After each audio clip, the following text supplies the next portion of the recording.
السلام علیکم دوستو، میں بات کر رہا ہوں مرتضی بٹی۔ آپ دیکھ رہے ہیں اردو ٹیچر انفو۔ دوستو، آپ سے گزارش ہے اس کہانی سے سبق حاصل کرنے کے لیے پلیز آپ اس ویڈیو کو مکمل دیکھیے۔ دوستو، آج ہم بات کرنے والے ہیں ماں کی خدمت کا مقدمہ شرعی عدالت میں جیتا کون۔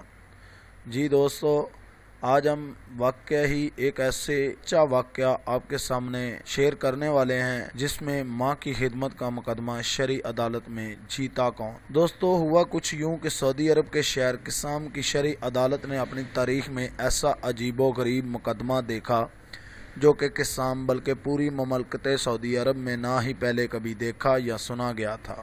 دوستو، ہم آئے دن خاندانی اختلافات، لڑائی جھگڑے کی بھنٹ چڑھنے والے افسوسناک واقعات اور دلوں کو لرزا دینے والے واقعات کی تفصیل تو پڑھتے، سنتے اور دیکھتے ہی رہتے ہیں، مگر صلح رحمی کی بنیاد پر بننے والے اس مقدمے کی تفصیلات سنیے اور اس واقعے کو کسوٹی بنا کر اپنے آپ کو یا اپنے گردانواہ میں واقعہ پذیر حالات اور واقعات کو پرکھیے۔ جی تو دوستو، اس شخص کا نام حیزان ہے۔ یہ بزیرہ سے 90 کلومیٹر کے فاصلے پر واقع ایک گاؤں اسحا کا رہنے والا ہے۔ قسام کی شرعی عدالت میں فیصلہ جیسے ہی اس کے خلاف آیا تو اس نے رو رو کر اپنی داڑھی کو آنسوؤں سے تر کر لیا، مگر اس کو دیکھنے والے لوگ بھی رو پڑے۔ دوستو، اگر کس بات پر یہ زار و قطار رونا، غش پڑ جانا، اولاد کی بے رخی، خاندانی زمین سے بے دخلی، حیزان کی بیوی نے اس پر خلا کا دعویٰ کیا؟ نہیں، ایسا تو کچھ بھی نہیں تھا۔ پھر آخر کس بات کا رونا؟ یہ قصہ تصاوراتی نہیں بلکہ سچا اور حقیقت پر مبنی ہے دوستو، جس کی تفصیل سعودی عرب کے بڑے بڑے اخبارات پر چھپی اور سعودی عرب کی کئی بڑی مساجد کے مناروں سے ائمہ اکرام نے اپنے خطبات میں اس واقعے کا ذکر کیا۔ سینکڑوں عربی ویب سائٹ اور فورمز پر لوگوں کی آنکھیں کھولنے والے واقعات کی حاضر کر رہے ہیں آپ کے ساتھ ہم۔ دوستو، حیزان اپنی ماں کا بڑا بیٹا ہے۔ اکیلا ہونے کی وجہ سے سارا وقت اپنی ماں کی خدمت اور نگہداشت پر صرف کرتا تھا۔ حیزان کی ماں ایک بوڑھی اور لاچار عورت جس کی کل ملکیت پیتل کی ایک انگوٹھی، جسے دوستو بیچا جائے تو کوئی 100 روپے بھی دینے پر نہ آمادہ ہو۔ دوستو، وقت سب کچھ ٹھیک جا رہا تھا۔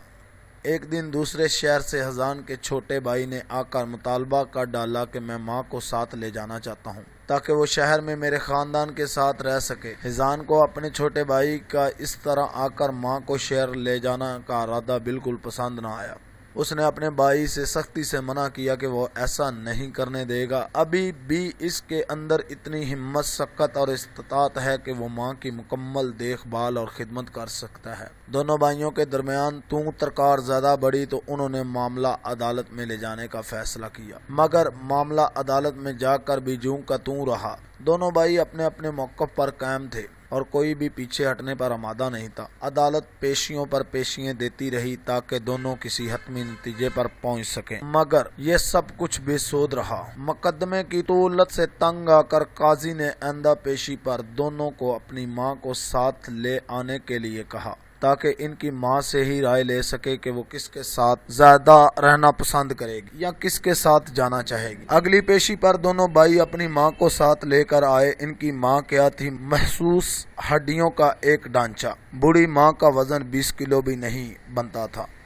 قاضی نے بڑھیا سے پوچھا، کیا وہ جانتی ہے کہ اس کے دونوں بیٹوں کے درمیان اس کی خدمت اور نگہداشت کے لیے تنازع چل رہا ہے؟ دونوں چاہتے ہیں کہ وہ اسے اپنے پاس رکھیں۔ ایسی صورتحال میں وہ کس کے پاس جا کر رہنا پسند کرے گی؟ دوستو، جو بڑھیا نے جواب دیا وہ سونے کے پانی سے لکھنے کے بھی زیادہ حقدار ہے۔ دوستو، بڑھیا نے کہا، ہاں میں جانتی ہوں قاضی صاحب، مگر میرے لیے کسی ایک کے ساتھ جا کر رہنے کا فیصلہ کرنا بہت مشکل ہے۔ اگر میرا بڑا بیٹا میری ایک آنکھ کے مانند ہے تو اس کا چھوٹا بھائی میری دوسری آنکھ ہے۔ قاضی صاحب نے معاملے کو ختم کرنے کی خاطر حیزان کے چھوٹے بھائی کی مالی اور مادی حالت کو نظر میں رکھتے ہوئے مقدمے کا فیصلہ اس کے حق میں کر دیا۔ تو یہی وجہ تھی حیزان کو اس طرح دھاڑے مار مار کر رونے کی۔ کتنی قیمت تھی حیران کی یہ آنسو حسرت کے آنسو کہ وہ اپنی ماں کی خدمت کرنے پر قادر کیوں نہیں مانا گیا۔ اتنا عمر رسید ہونے کے باوجود بھی ماں کی خدمت کو سعادت حاصل کرنے کے لیے یہ جدوجہد۔